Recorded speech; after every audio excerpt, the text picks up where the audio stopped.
चोली रब दा बूहे यकीन पुख्ता तकवा मंग ना जुल्म दरिंदगी मंग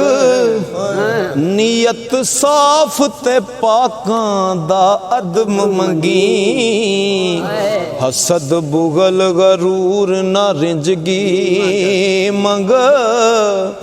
मौत मंगना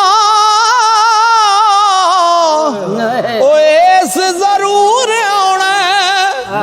उल्फत मेहर प्यार दी जिंदगी मंग गिला किसे दा छड़ सरदार साइयां